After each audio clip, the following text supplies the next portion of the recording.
Rahmatullah barakatuh to some of y'all, and peace out to the rest of you. Black Heart is sign of black, and again, asking you to hit that share button. It benefits all of us. Like and subscribe benefit me. Thank you for hitting either one, but definitely please that share button. Look, let me get straight to it. Now, if anything is distracting you, you're playing something else in the background, any music, anything like that, turn it off. If your neighbor's talking to you, let them finish. Listen to this one when you don't have a distraction. I want this to be understood right quick. We tend to compare ourselves to other people a lot. Even Shahrazad Ali made that mistake, and I'm not blaming her. Shahrazad Ali is right about the situation between black men and black women. She was right about it before we started talking about it. And she will tell you, and let this be a side note in this, Shahrazad Ali will tell you that that book for which she became famous was a result of her promoting her first book, How Not to Eat Pork. Shahrazad Ali will tell you it was the men that received it and the women that had attitude. She realized she could not save the women, so she started to think, okay, how do I save the women? So then she decided to give the women some advice in another book, and that's the book for which she became famous. And she got attacked for it. She was right before everybody even realized it. She was ahead of her time. Was she not? And let this be understood. Now, she says, I follow the Honorable Elijah Muhammad, not Farrakhan. That's a different religion. But it is an attempt at Islam. And I want you to keep that as a reminder, people, when you listen, that for me, I want you to keep this reminder here. If you hear anything I say as some sort of evidence that Islam is not the solution I propose to black people, then you misunderstood my message. But that's a side note. Keep that in mind for later. Anyway, let me go ahead and point this out. The best, she said that the black man is the only one, regardless of the continent, who is disrespected by his woman, and that every other man on the planet is respected and revered by his women. This is almost true. Nowadays, we know that in the white community, the white woman's losing respect for her white man.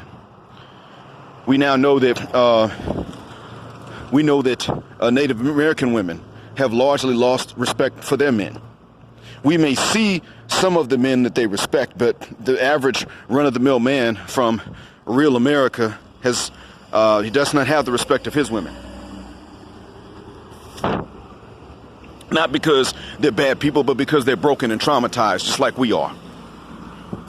However, this was an honest mistake. She was not trying to lie or anything. She just, she knew what she knew. No harm on her, no blame for her. But let me tell you something else too, right quick. The best that a man can be in our society, that's where the problem lies. The best that a man is allowed to be in our community is an ex-player or an ex-gangster.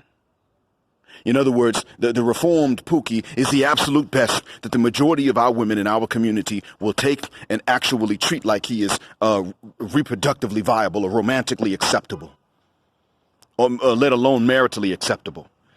He is the only one, he's the best one, I should say, that is considered to be okay for a woman to choose and select and for whom to forsake other men. You cannot be one of these, you see, you can be a straight arrow if you used to be a bad actor, a headache to a bunch of people. You have to have done something for which someone could not forgive you in order for the African-American woman, in many cases, especially if she's attractive, even when she's educated, even when she comes from environments that are not like this, to decide that you're attractive enough for her. This is where we screw up. Because a lot of young guys know this subconsciously. They don't think about it consciously, but subconsciously they know this. Young men consciously are aware, subconsciously are aware, that the best they're allowed to be and still find someone later in life is a reformed nigger, a reformed ex-itness. In order to be a reformed itness, who do you have to be first? An itness. In order to be a reformed player, an ex-player, what do you have to be first? You got to be a player. By the time they're old enough to become ex-whatever, they're already old enough to realize that if they change who they are for these women, the women ain't going to want them no more anyway. This is the quandary we're in. This is in and of itself is the this is the in and of itself is the reason and the justification that you have to get your passports and fit the guck out. If you're trying to have a legacy. And I don't tell you travel just for women. I didn't do that. What I will tell you is that if you want to have a family, if you just want to have a wife, you're going to have to travel. I will tell you that.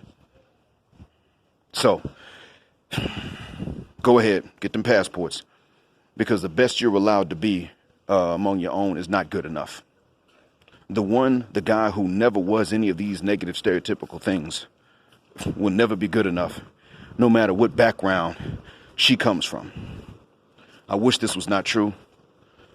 I hope that one day it won't be anymore. In the meantime, I hope and I pray that what I said is a benefit.